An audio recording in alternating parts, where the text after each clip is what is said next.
Hey YouTube, Nikolai54 here over on X and StockTwits. Just real quick video here on some crypto. I want to talk about specifically some of these utility coins. Seeing a lot of verbiage out there and posts everywhere around this, mainly XRP. Talking about $10,000 and the math behind what that looks like. Mainly, nobody believes that this XRP utility can make it to this astronomical number 10,000 and above. And I did some digging on this. Look, I'm been trading in the markets for a long time, decades now, but I'm relatively newer to the crypto space, just the last few years, right? It's not even that old of a space to say that, but something I wanted to talk to you about or bring up, and I look, not financial advice. I'm not condoning buying, selling, anything around that, but I have some great questions, for folks out there to think about. So when we're looking at this token and the utility behind it, it could be absolutely massive, right? I know we're sitting at, 230, 240 right now on this big pullback, nice little pullback. Actually, I'm hoping it's going to come back for a little bit more time here so I can actually load a few more cheaper. But I was lucky enough to get in early as well, but I've definitely DCA'd in on this crypto. But at any rate, so back to this $10,000 per coin deal. A lot of folks are talking about market cap, and there's just no way that this coin can get there. And I started to kind of look at, how could this happen? What would it take to get there? And it was interesting that I come across something that I think a lot of folks are missing.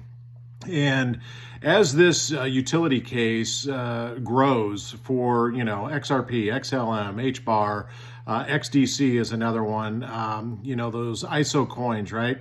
That basket. We're going to be able to calculate these based on a multiple, kind of like we would with a PE earnings on a stock, right? This is going to be something that we're going to be able to actually quantify a multiple on these coins. What is that going to be? A 3 times, 5 times, 10 times? That's going to be up to the speculative market to determine. But I think that's something that is definitely getting missed. I did some research on it. Yep, sure enough, there's math there, and it's basically around the use case and the usership of this coin. How often will it be used? The adoption rate, and so on. Look, this thing is going to be used for cross-border payments for XRP, right? Cross-border payments. There's talk of SWIFT out there. There's talk of, the Forex markets alone are a trillion plus a day, quadrillions a year on SWIFT. And what percentage of adoption is this coin truly going to take on a global scale? It's going to take a lot of time, right? We have no idea. My horizon is definitely long term. I'm looking at 2030, 2035 on this thing. So it's going to take time for this all to get built out. We've got a pro crypto president coming in, right? So I think we're going to have some solid runway for a while to at least get things established and to get us on the right track, and then we'll see where it goes from there. And hopefully it'll be enough for the adoption to take place. On these utility coins, namely. I've been a big fan of Bitcoin for a number of years and been, not enough. I don't have enough. Who has enough? But I'm really in the utility camp. I've really liked to see seeing what I'm seeing here. Thinking about, though, this particular coin, XRP, do me a favor.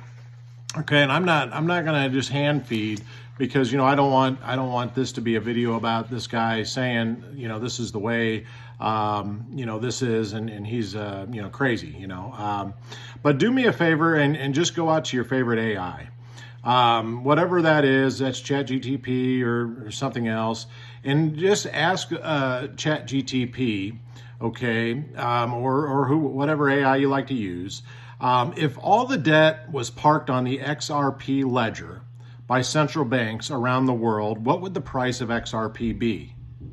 Because there is a lot of debt, right, on that will be tokenized that we know, and we know that Ripple's working with many central banks right now, and 1,700 NDAs out there. We have no idea what all that is for use case, but the central banks are going to be a key component. That's really why this coin was designed, right? But ask that question, if just all the debt was parked on the XRP ledger by central banks around the world, what would the price of XRP be? And then read that answer. Now that's going to give you everything, right? And it's obvious that, XRP isn't going to be used for every debt instrument on the globe, right? But it gives you a baseline for you to then extrapolate what you do think XRP could be adopted at a percentage. Is it going to be 10%?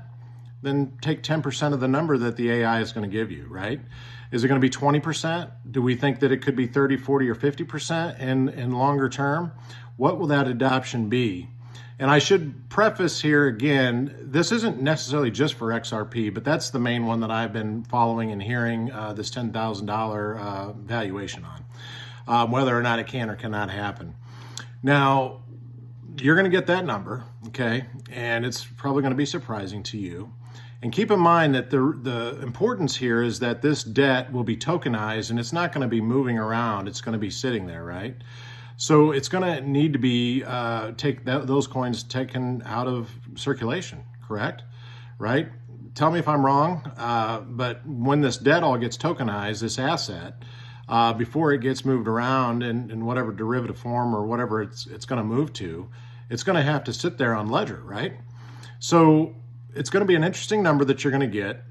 Do the math, figure that out, and that is just debt. Just debt. So take from that, and then you can maybe add some other use cases if you want to. Have some fun with it. But, you can look at the SWIFT numbers and see what that adoption percentage might look like, and what would that add to that number, right? What would the Forex markets or other cross-border payment, questions you would like to ask and see what the opportunity looks like there. I think it's going to surprise you. And then if we decide that, we're going to be able to add a multiple to this, a speculative multiple to the coin as it gets built out on use case. I think then you're going to be like, okay, well, wait a minute now. This is possible, and I can see where some of these numbers come from. It's very interesting if you go down the rabbit hole. There's different valuation models that you can look at to determine what a multiple could be. There's also information out there on what that looks like. Metcalfe's law is one, discounted cash flow is another, based on the users and connections and participants of the ledger, and do the math that way. So anyway, I just wanted to throw that out there, and I would love to hear some comments and what you find out. And let me know if anybody was really surprised of what they found. I'll do, and one more thing too. You can do this with XLM. You can do this with HBAR. Ask the questions. Find out what the math is. What is the use case? And then figure it out. Go out there and look. The information is there. Great AI tools we have these days that will explain what's going on as far as numbers are concerned. Then you can make a decision on what you think long-term, short-term, whatever you want to do with that. But at any rate, guys, let me know what you think in the comments below, and I'll throw another one out. If somebody wants something else, we'll make that happen too. But thanks, guys. Have a great night, and we'll see you in the markets.